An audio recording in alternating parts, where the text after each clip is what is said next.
Eu fico feliz que nesse mar de conteúdo lixo você escolheu assistir um conteúdo de qualidade. Agora fique com o corte. Professora de polidense, puxa ferro, né? Tem que usar. Caralho, é verdade, cara.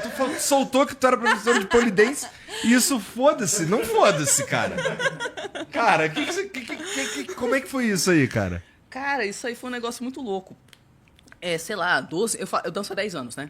Eu acho que uns 12 anos atrás, uma amiga minha falou: Tari, vamos ver um campeonato de polidense. Oxe, campeonato de quê? Existe isso? Pois é, amiga, aparentemente existe. Bom, né? Aí a gente foi lá no campeonato, tava lá, nossa, as meninas são fortes. Mas até aí. Aí teve um momento místico no campeonato, onde uma atleta cujo nome é Edi Reis, eu lembro o nome dela, ela fez um movimento chamado super inversão do ar. A barra tá aqui atrás, ela coloca as mãos assim, e ela se levanta e vai pra cima. Só na força aqui e nas costas. Ela fez uma vez, uau!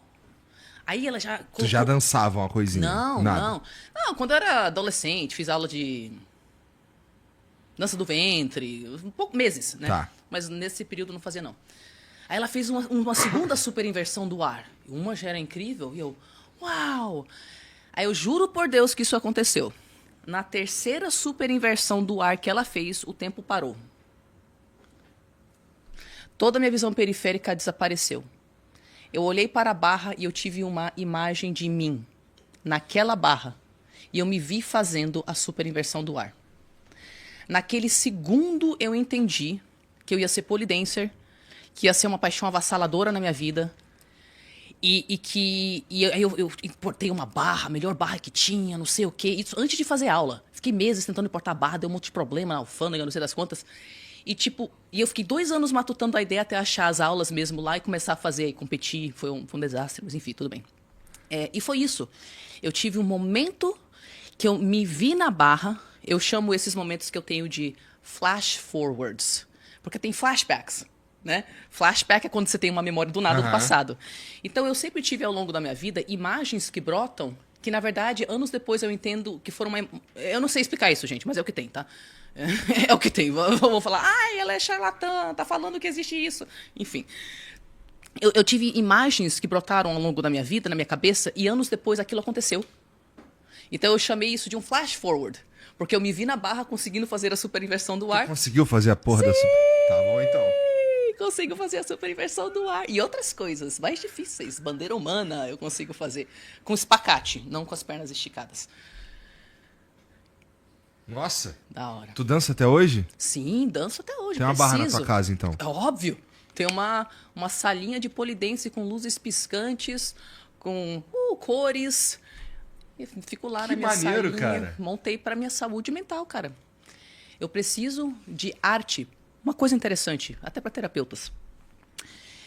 Pessoas que sofrem de transtornos, sejam neurológicos, de humor ou de personalidade, frequentemente têm aspectos inteiros da personalidade que eles não acessam. Lembra que eu falei da muralha e de negócio estar separado e tal?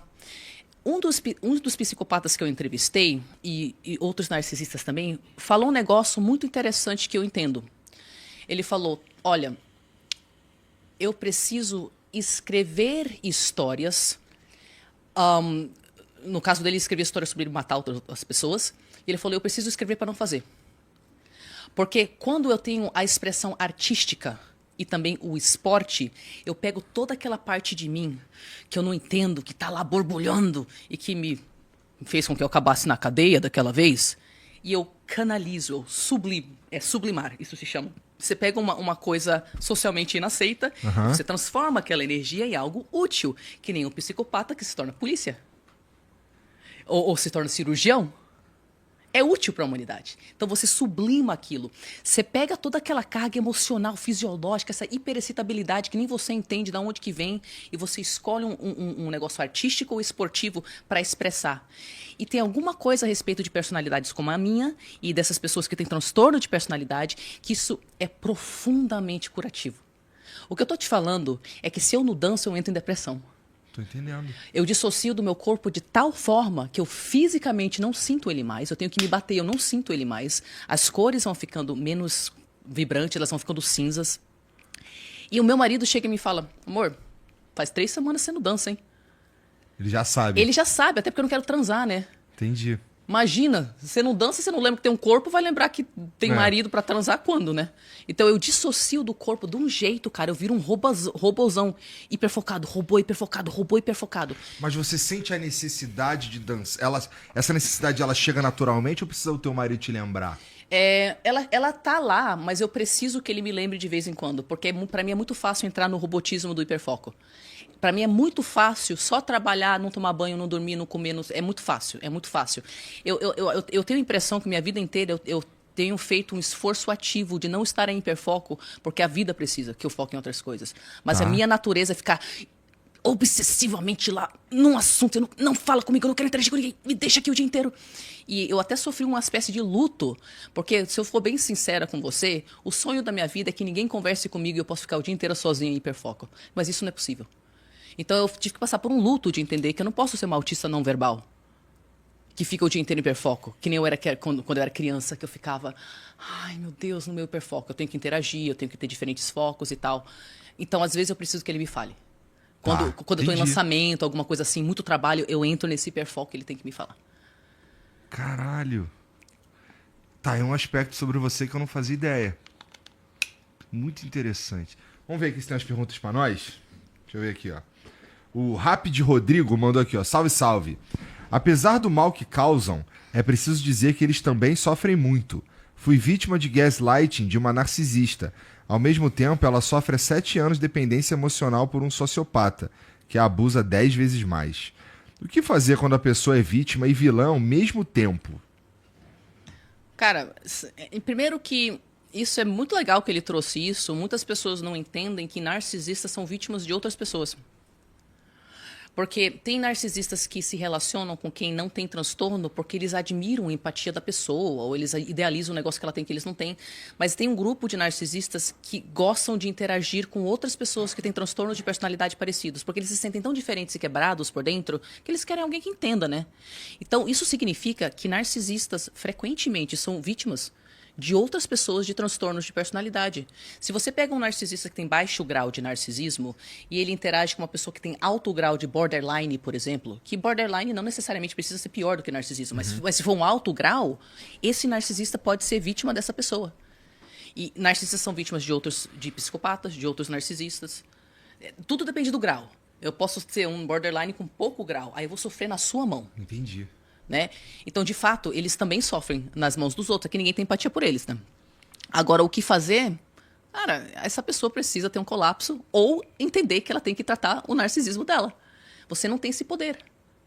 É isso que dói. Você não tem esse poder. Não adianta falar, sabe que você é narcisista, né? Não necessariamente a pessoa vai ter uma abertura pra... A primeira coisa que vai falar é... Tá de sacanagem, cara. Tá maluco. Você é narcisista. Né? Você que é. Você que é. E você é egoísta. E você não sei o quê. Né? E começa isso, né? Difícil mesmo. Ó, o Acriano mandou outra aqui, ó. Tariana, até onde as coisas que assistimos quando criança influenciam na formação da nossa personalidade? Determinados conteúdos como filmes interferem no que nos tornamos? Olha, isso é uma pergunta interessante e eu diria o seguinte... Ao contrário do que a gente pensa, o problema com trauma, digamos que ele assiste um negócio que é traumático para ele. O problema com trauma não é o trauma em si. É o jeito que as pessoas reagem depois do trauma. Então, por exemplo, a questão não é se você assistiu um filme que te impactou. A questão é se tinha um adulto depois de falar, foi só um filme, meu amor. Tá tudo bem. Vem cá. Vamos assistir uma outra coisa? E isso diminui o trauma ou apaga o trauma. Então, não é questão do filme, é questão de todo o contexto. Mas também tem outro rolê, tá? Nós não sabemos por quê. As pessoas nascem diferentes, elas nascem com temperamentos diferentes. Qualquer pessoa que tem filho sabe que esse filho nasceu mais calmo, que ele nasceu mais agitado, enfim. Mas cada pessoa interpreta as coisas de um jeito diferente. Então, eu converso com as minhas irmãs, então nós todas concordamos sobre a questão da minha mãe. Mas a gente fala sobre uma mesma experiência que a gente teve, a Eri tem uma lembrança, a Dessana tem outra lembrança e eu tenho outra lembrança. Porque vocês vão interpretar as coisas de uma forma diferente. E vocês estão em diferentes posições dentro desse sistema familiar também. Então, também a questão do como você interpretou esse filme. Outra pessoa poderia ter assistido e nem tinha um. Correto? É verdade. Então, tem isso também. Interessante mesmo. Tem um vídeo aí pra nós, não tem, Jean? Minhas filhas, elas gostam de assistir coisa de terror. O que eu faço geralmente é eu assisto com elas e lembro a elas o tempo inteiro que é só um filme. Ou só um videozinho. Elas gostam de assistir videozinho, joguinho, não sei o que, de terror, tá nessa aí. E aí, cara, você sabe que isso daí é só um filme, né? Olha ali ó, aquele detalhe ali, ó. Tá vendo aquele detalhe ali? Ó, aquele detalhe ali é porque é um filme, tá vendo? Boa, boa. Eu diria que... Ah, desculpa, vamos... Mas você pode falar também. Você diria o quê? Eu diria que aonde a mídia começa a ser mais perigosa é quando a pessoa vive em isolamento social. Porque daí o mundo dela se torna mídia. Inclusive quando você vê, tipo, serial killers, né? Você vê que todos eles têm uma história muito parecida. No sentido de que não é que eles saíram matando as pessoas. Eles, muitas vezes, sofreram bullying, eram isolados socialmente, começaram a se interiorizar, começaram a consumir conteúdos mais violentos, não tinha contato com o mundo externo, entrava mais no conteúdo, começou a fantasiar com aquele negócio, começou a associar matar a mulher quando né, tá estuprando, começou a obcecar sobre isso durante 1 ano, 2 anos, 3 anos. Chega uma hora, a fantasia tá tão real que a pessoa faz. E aí você que tá assistindo o corte, tá curtindo? Curte aí! E entra no nosso link que tá aqui na descrição.